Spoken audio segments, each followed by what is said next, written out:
sobre la arena cubierta de conchas y mica, instrumentos exactos de una física desconocida proyectaban sus sombras explicativas y ofrecían sus cristales y aluminios a la luz desinfectada.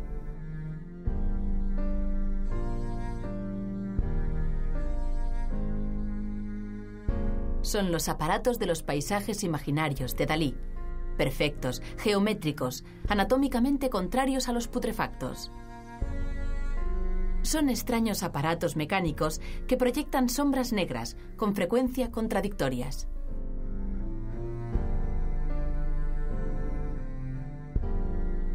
Allí rompimos el yeso de los caracoles hasta encontrar los que tenían dentro diminutos aparatos de níquel, dulces como la miel y tenuamente febriles de la limpidez de sus propias perfecciones articulares.